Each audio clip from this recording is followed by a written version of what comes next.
আমার ছোট্ট ছোট্ট ছাত্রছাত্রীরা, আসলে তোমরা সবাই ভালো আছো। আজকে আমরা তৃতীয় শ্রেণীর আমাদের পরিবেশ বই থেকে 112 পাতে পড়া বলে হাজির হয়েছি। আজকে ভিডিওটা ভালো লাগলে লাইক কমেন্ট শেয়ার করবে। চ্যানেলে যদি নতুন থাকো চ্যানেলটা অবশ্যই সাবস্ক্রাইব করবে। দেখি তোমাদের বইয়ের 112 পাতায় কি পড়া আছে। আকাশের রহস্য। গাছের ডালে মৌচাক দেখছিল ইন্দিরা আর ইমরান। মৌমাছিদের যাওয়া আসার শেষ নেই। উঠতে উঠতে একজন আকাশে হারিয়ে গেল, আবার একজন এসে ঢুকলো মৌচাকে। মন্দিরা বলল, ওদের মতো তোর নীল আকাশে হারিয়ে যেতে ইচ্ছা করে না? ইমরানও তাই ভাবছিল, বলল, করে তো ইচ্ছা হয়। উঠতে উঠতে সাদা মেঘের পেছনে চলে যায়। আচ্ছা, সাদা মেঘের পেছনে আকাশের রং কি বলতো? নীলই হবে, এমনিতে আকাশ তো নীলই। কাকা বলেছেন মেঘের জলের কণা থাকে, খুব ছোট ছোট জলকণা থাকলে মেঘ সাদা। পরদিন স্কুলে এসে দিদিমণিকে ইমরান এসব কথা বলল, সবাই শুনলো। দিদিমণি বললেন, অনেক ছোট ছোট জলকণা থাকলে মেঘ হয় কালো, আর বড় বড় জলকণা থাকলে মেঘ ছাই ছাই রঙের হয়। দেখো, এখান থেকে তোমাদের প্রশ্ন থাকবে, মেঘের রং কখন ছাই ছাই হয়, কখন কালো হয়। তারপরে কি আলী বলল, কিন্তু এমনিতে আকাশ নীল, রাতে কি নীল দেখায়? সুমি বলল, ঠিক, রাতে তো আকাশ তারাতে ঝিকমিক করে, কিন্তু চাঁদের কাছাকাছি জায়গাটা মাঝে মাঝে আলো দেখা যায়। হারান বলল, দিদি, দিনের বেলা সূর্যের কাছাকাছি আকাশটা ঠিক নীল নয়, সূর্য থেকে দূরে আকাশটা নীল হয়। দিদিমণি বললেন, ঠিক বলেছো, কিন্তু তুমি সূর্যের দিকে তাকিয়েছিলে নাকি? সোজাসুজি সূর্যের দিকে তাকালে চোখের ক্ষতি হতে পারে। দেখো, এখান থেকে আরো একটা প্রশ্ন আসতে পারে, সোজাসুজি সূর্যের দিকে তাকানো উচিত নয় কেন? তারপরে সবুজ বলল, কি করে বুঝবো কোন দিকে সূর্য? রাবেয়া বলল, নিজের ছায়াটা দেখতে হবে, ছায়ার ঠিক উল্টো দিকে সূর্য থাকে। দিদি বলল, ঠিক বলেছ। এবার বলো দেখি, বিকেলে সূর্য কোন দিকে থাকে?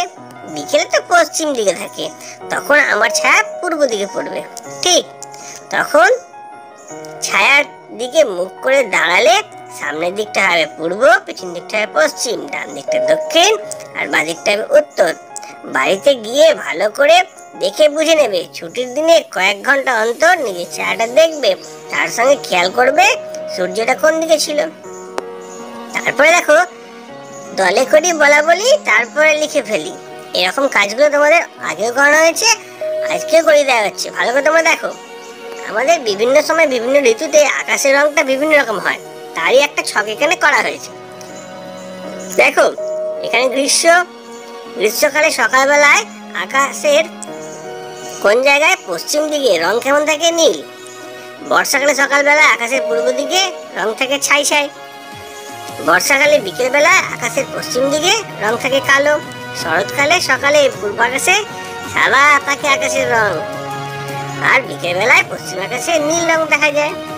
শীতকালে সকালবেলায় পূর্ব আকাশে সাদা রং দেখা যায়, আর শীতকালে বিকেল বেলায় পশ্চিম আকাশে নীল রং দেখা যায়। দেখো, এটা স্থান কাল অনুসারে রংটা পরিবর্তন হতে পারে, কিন্তু মোটামুটি একটা ধারণার জন্য এটা দেওয়া হলো। 113 পাতা এখানেই শেষ হচ্ছে। এরপর আমরা 114 পাতা দিকে চলে যাই। এখানে কি আছে দেখি। ও, রাতের আকাশে চাঁদ আর তারার ছবি। দেখো, দেখেন কি বলেছে, সূর্য থেকে আলো, সূর্য থেকে তাপ। এই কেমন কথা? নানা সময়ে আকাশের রং নানা রকম। সন্দীপ বলল, দিদি, আকাশের রং কি বদলে যায়? দিদি বললেন, আসলে আকাশের কোনো রং নেই, বাতাস রয়েছে, বাতাসে ছোট ছোট ধুলোর কণা ভাসে।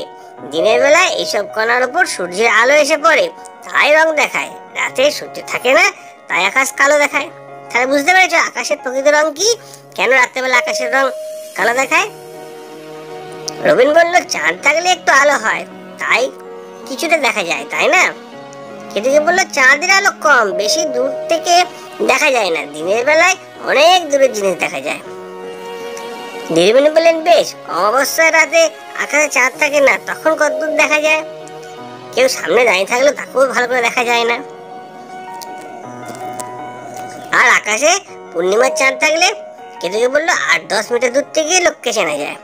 হান বলল, 8-10 মিটার মানে 3 তলা বাড়ির থেকে ছাদটা 8-10 মিটার হবে। পূর্ণিমার রাতে নিচের থেকে ছাদের লোককে চেনা যায়। বললো, ও একটা বড় নারকেল গাছ যেমন উঁচুতে হয়। দিদিমণি বললেন, আচ্ছা দিনের বেলায় সবসময় কি একই রকম আলো হয়? না, বিকেল আলো কমে যায়, গরমও কমে যায়। সূর্যের আলো কমলে কি গরম কমে যায়? অনেক সময় মেঘ করলেও আলো কমে, কিন্তু গরম কমে না। বেশ বলেছে তো। দেখো এখান থেকে আমরা বুঝতে পারলাম অবস্থায় দেখা যায় না, পূর্ণিমায় দেখা যায়। পূর্ণিমায় মোটামুটি 8-10 মিটার দূর থেকে লোককে চেনা যায়।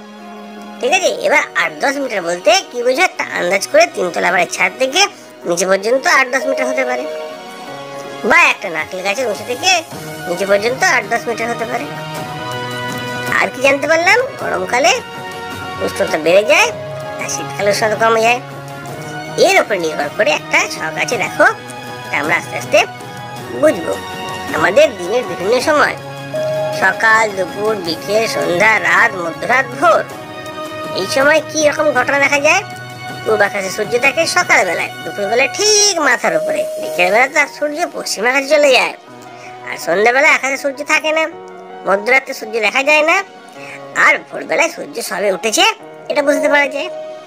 আর দিনের আলো কেমন কমা বাড়া করে আর গরম কেমন কমা বাড়া করে, দেখো সকালবেলা থেকে দুপুরবেলায় আলো বাড়ছে, বিকেলবেলা আলো কমছে, সন্ধ্যাবেলায় আলো কম হয়ে এসছে, রাত্রেবেলাতে আলো নেই একদম, মধ্যরাতেও নেই, আর ভোরবেলায় আস্তে আস্তে আস্তে আস্তে আলো বাড়ছে।